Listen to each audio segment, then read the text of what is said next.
Kurang lebih masih tersisa waktu 3 tahun lagi untuk pemerintahan saat ini. Masihkah Kabinet Indonesia Maju mempertahankan eksistensi menteri-menterinya yang tidak memiliki dedikasi dan integritas yang tinggi? Prabowo seperti menteri yang mati di atas gula, ditulis oleh Rasto dari siwa.com. Sebelum menonton video ini, tarik nafas dulu dan jangan lupa untuk subscribe dan aktifkan loncengnya. Bukan barang baru perihal santernya berita mafia alutsista. Dari era Soeharto, rezim terkorup dan otoritarian berkuasa, sampai detik ini sindikasi mafia sebagai makelar pengadaan alutsista masih dikdaya bercokol, mencengkram dengan kuat lembaga-lembaga negara yang memiliki akses luas menyangkut pengadaan alutsista. Terkait skandal mafia alutsista yang dihembuskan seorang akademisi, juga analis pertahanan Koni Rahakundini menjadi isu panas dan cukup seksi sehingga mampu menghipnotis perhatian kita.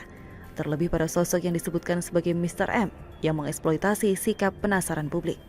Ada benarnya dengan sebuah pandangan yang mengatakan bahwa pembelanjaan atau pengadaan alutsista tidak sama dengan membeli seikat kangkung di pasar. Maksudnya, pembelanjaan alutsista memang membutuhkan proses panjang dan berbelit-belit. Belum lagi mafia yang bermain dalam transaksi itu, yang konon sudah menjadi bagian yang tidak dapat dipisahkan dari prosedur kesepakatan pembelanjaan alutsista. Sedari periode pertama Jokowi memimpin, pastinya beliau sudah mengetahui kuatnya sindikasi mafia dalam pengadaan alutsista.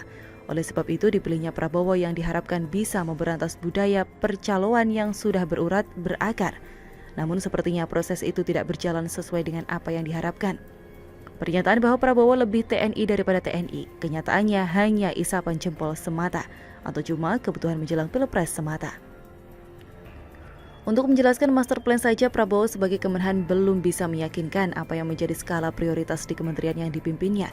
Hal ini terbukti ketika rapat dengar pendapat bersama Komisi 1 DPR. Prabowo enggan menjelaskan terkait anggaran fantastis yang akan digunakan untuk melakukan peremajaan dan memodernisasi sistem pertahanan negara.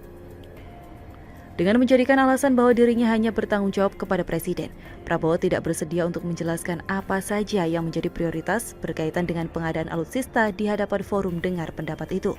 Sebuah pernyataan yang aneh dan lucu, masa sih selevel Menhan tidak bisa memilah mana yang menjadi rahasia negara berkaitan dengan strategi keamanan dan pertahanan negara dengan prioritas apa yang sudah dilakukan kementeriannya dalam mewujudkan peremajaan sistem alutsista. Padahal DPR memiliki hak interpelasi yang dilindungi oleh undang-undang. Apakah yang dilakukan itu hanyalah pseudo diplomasi untuk menutupi bahwa sebetulnya Prabowo memang tidak memiliki roadmap dan master plan yang jelas? Belum lagi rapat dengar pendapat yang tidak dihadiri Prabowo sebagai orang nomor 1 di Kemenhan. Padahal publik dapat melihat bagaimana keputusan yang dibuat Prabowo sebagai Kemenhan membuat kita bertanya-tanya, seperti rencana membentuk Denwalsus untuk dirinya, membisunya atas tragedi tenggelamnya KRI Nanggala 402, serangan kelompok teroris di Papua dan MIT di Poso yang menjadikan rakyat sipil dan tentara sebagai korbannya. Tidak terdengar Prabowo berbisik, apalagi angkat bicara mengutuk gerakan teroris ini. Jadi bagaimana bisa berharap banyak dari apa yang bisa dilakukan Prabowo, terlebih keberaniannya untuk memberantas mafia alutsista. Seperti peribahasa gak beli tales di Probolinggo, udah males ngelihat Prabowo. Belum habis keheranan kita atas ketidakjelasan apa yang menjadi program di Kemenhan, tiba-tiba saja melalui surat keputusan tertanggal 16 November 2020, Prabowo meresmikan PT Teknologi Militer Indonesia atau TMI yang diproyeksikan sebagai perusahaan yang akan mengelola budget sebesar 1.760 triliun untuk menangani pengadaan dan modernisasi sistem pertahanan. Dan belakangan PT TMI yang keberadaannya sudah tersebar luas itu tiba-tiba menghilang dari peredaran dan pihak Kemenhan menafikan keberadaan itu. Kurang lebih masih tersisa waktu 3 tahun lagi untuk pemerintahan saat ini. Masihkah Kabinet Indonesia Maju mempertahankan eksistensi menteri-menterinya yang tidak memiliki dedikasi dan integritas yang tinggi? Kalau itu yang menjadi pilihan dengan menjadikan Indonesia Maju sebagai orientasinya, saya rasa jauh panggang dari api atau menjadi mimpi yang tak terbeli. Jangan sampai pindah channel, bahasan berikutnya lebih menarik. Terlebih dalam 4 tahun ke depan, hasil elektabilitas di survei masih bisa berubah-ubah. Namun yang lebih terpenting dan PR untuk Ganjar adalah mendapatkan restu dari Megawati. Mungkinkah Ganjar Pranowo menjadi penerus Jokowi? Sebelum menonton video ini, tarik nafas dulu dan jangan lupa untuk subscribe dan aktifkan loncengnya. Seperti diberitakan sebelumnya, beberapa waktu yang lalu Ganjar tidak diundang dalam acara pengarahan kader di Semarang. PDIP pun menjelaskan alasan Ganjar tak diundang di acara tersebut karena gencar bermedsos.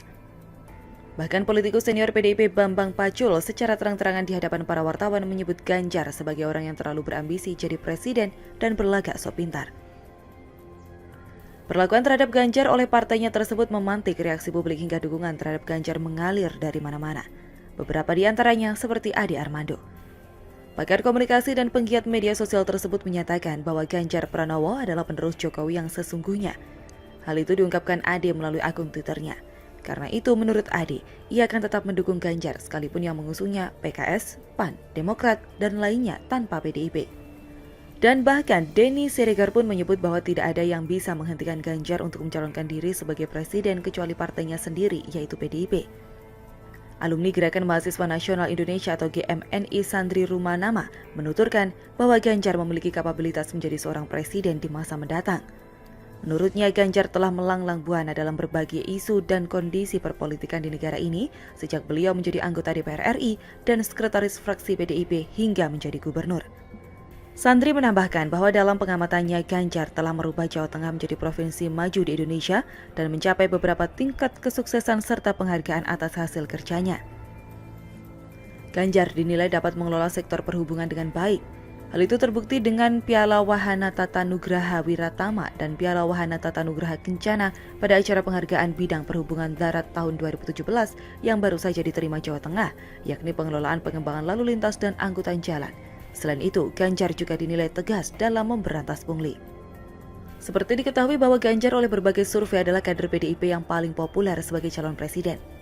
Elektabilitas Ganjar pada survei kali ini melampaui Prabowo Subianto yang selama ini unggul di puncak elektabilitas.